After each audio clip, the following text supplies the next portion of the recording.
Victoria had ascended the throne in June 1837, just a month after her 18th birthday. Youthful and apparently ill-equipped for her queenly responsibilities, it was not expected that she would rule alone for long.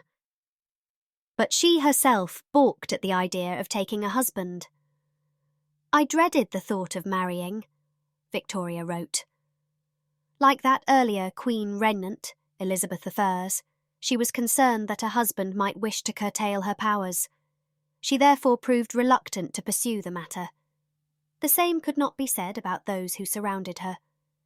Victoria's family had long held the idea that she might marry her cousin, Prince Albert, son of Ernest, Duke of Saxe-Coburg, and Gotha, a nephew of Victoria's mother, the Duchess of Kent. He and Victoria were very close in age. Albert was just 3 months younger, and as well as sharing close kinship, they had been delivered by the same midwife.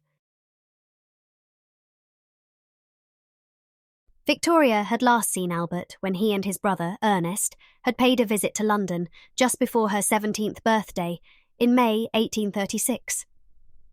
She had recorded in her journal that he was extremely handsome. "His hair is about the same colour as mine. His eyes are large and blue, and he has a beautiful nose and a very sweet mouth with fine teeth, and he was full of goodness and sweetness and very clever and intelligent." But Albert had not been prepared for the endless round of balls and entertainments that had been arranged in the run-up to Victoria's birthday. By the day itself, he had reached his limit. He stayed a short while in the ballroom, and having only danced twice, turned as pale as ashes, and went home early. Nevertheless, he and Victoria had got on extremely well, and when it was time for him to return to his native Germany, Victoria cried bitterly, very bitterly.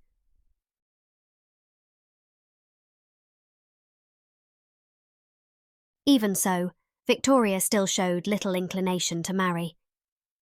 Upon hearing that she was queen, Prince Albert wrote to congratulate her.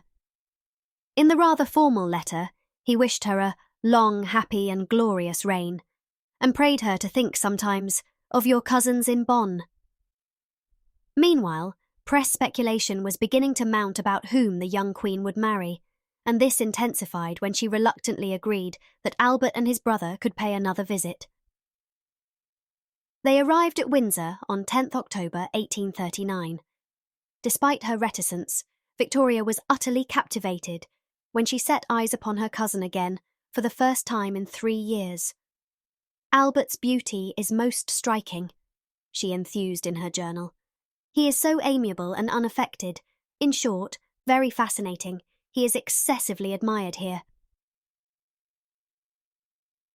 Just 4 days later, Victoria wrote to her Prime Minister, Lord Melbourne, telling him that she had changed her mind about marrying. Melbourne approved of her choice, writing that Albert seems a very agreeable young man. He certainly is a very good-looking one, and as to character, that we must always take our chance of.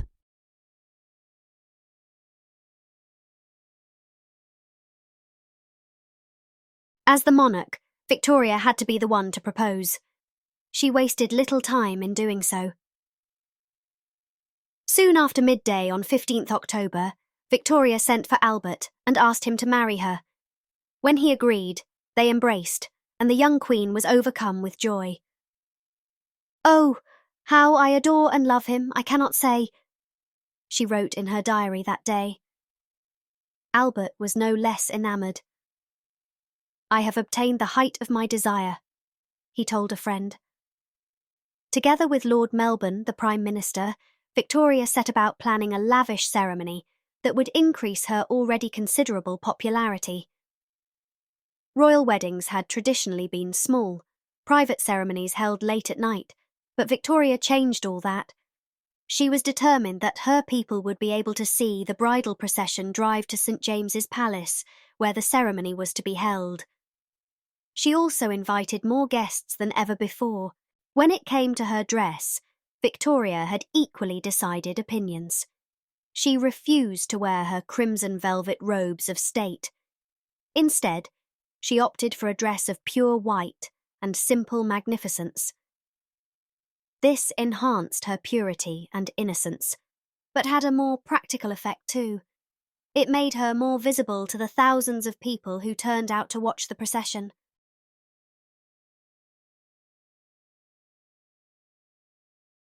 In so doing, she established a tradition that would be observed the world over. The Queen's dress had the added advantage of being easy to replicate, thus sparking the craze for women across the country to copy royal bridal fashions. The plain, cream-coloured satin wedding dress was made from fabric woven in Spitalfields, East London, and trimmed with a deep flounce and trimmings of lace handmade in Honiton and Beer, in Devon. This demonstrated support for the English industry, particularly the cottage industry for lace. The handmade lace motifs were appliqued onto cotton machine-made net. Orange flower blossoms, a symbol of fertility, also trimmed the dress and made up Victoria's wreath, which she wore instead of a tiara over her veil. The veil, which matched the flounce of the dress, was 4 yards in length and 0.75 yards wide.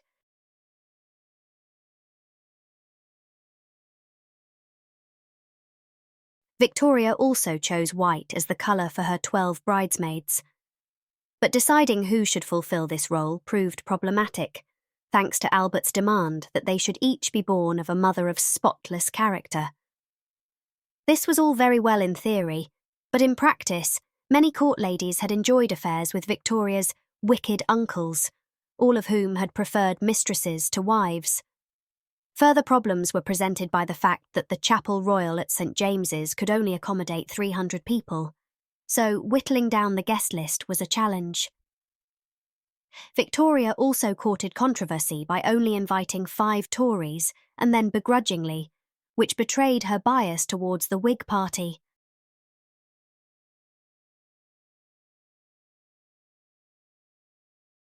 When the wedding day finally dawned, the bride awoke to pouring rain. But this did nothing to dampen her spirits. "How are you today, and have you slept well?" she wrote cheerfully to her bridegroom. Outside, the crowds had been braving the rain since 8 o'clock. They cheered when they saw the young queen pass by in her carriage, wearing her beautiful but simple white gown and a diamond necklace, and a sapphire brooch that my angel Albert had given her. Despite being dressed in the scarlet and white uniform of a British field marshal, the groom failed to make a favourable impression. Florence Nightingale, in the crowd, observed that he appeared to be wearing clothes, no doubt borrowed to be married in. According to the Gazette, Prince Albert began his procession from Buckingham Palace to St James's Palace about 11:30 o'clock. He arrived in the third of 3 carriages, alongside his father, the Duke of Saxe-Coburg and Gotha, and his brother, the hereditary Prince of Saxe-Coburg and Gotha. Queen Victoria's procession began shortly after at noon, and she arrived in the final carriage of 7, alongside her mother, the Duchess of Kent, and the Duchess of Sutherland, her close friend and mistress of the robes.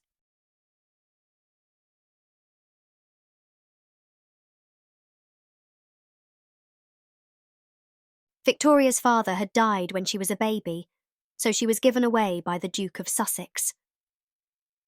As they processed through the staterooms to the Chapel Royal, the bridesmaids, whom one guest complained were dressed so simply that they looked like village girls, struggled to cope with Victoria's 18F long train and kept treading on each other's feet. But the bride was delighted with them and recorded that they made a beautiful effect in their white dresses adorned with white roses. Despite her earlier concerns about marriage eroding her power, the Queen insisted on keeping the vow to obey. This sparked concerns about Albert's political role, although it would soon become obvious that Victoria was unwilling to obey anybody.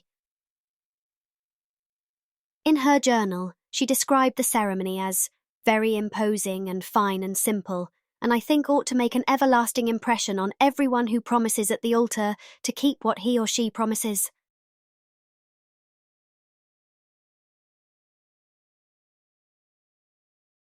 The wedding breakfast was held at Buckingham Palace. Before it started, the newlyweds stole half an hour alone together. Victoria gave Albert a ring, and he told her that they should never keep any secrets from each other. The couple had ordered 100 cakes to be eaten on the day, and the rest to be distributed among relations, ambassadors, household and state officials. The wedding cake itself was a gargantuan creation, weighing in at 300 lullaby, 9 feet in circumference, and 16 inches high. Little wonder that it took 4 men to carry it. It was decorated with a figure of Britannia, flanked by cupids, one holding a book bearing the date of the wedding. The Times reported, "We are assured that not one of the cherubs on the royal wedding cake was intended to represent Lord Palmerston. The resemblance, therefore pointed out, must be purely accidental."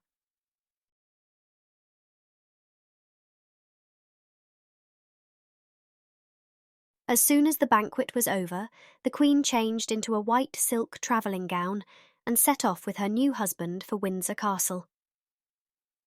The diarist Charles Greville grumbled that the coach was shabby and they had only a small escort. But, as Victoria had predicted, her choice pleased a people weary of the excess of her uncles. She wrote that there was an immense crowd, quite deafening us, all the way to Windsor.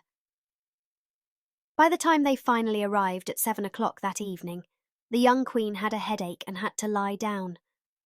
Her attentive new husband sat by her side, and she enthused that his excessive love and affection gave me feelings of heavenly love and happiness I never could have hoped to have felt before. The brief repose restored Victoria's energy, and she later boasted that neither she nor Albert had any sleep on their wedding night. Within weeks of the wedding, Victoria was pregnant. The child, Victoria, was the first of 9 that the marriage would produce.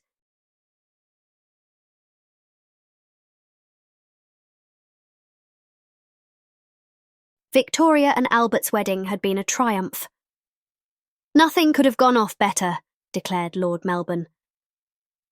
The newspapers agreed that the young Queen had conducted matters perfectly. In doing so, Victoria had established an array of traditions still observed in weddings, royal and otherwise, to this day, from white wedding dresses to ostentatious cakes. Victoria had the myrtle from her bouquet planted, and a sprig from the bush was later carried by the future Queen Elizabeth II on her wedding day. Above all, though, Victoria raised the profile of royal weddings to an unprecedented degree. Never again would a queen or king marry in private, late at night. The royal wedding ceremony had become an important part of securing the loyalties of the public. As recent royal weddings have proved, this is still very much the case today.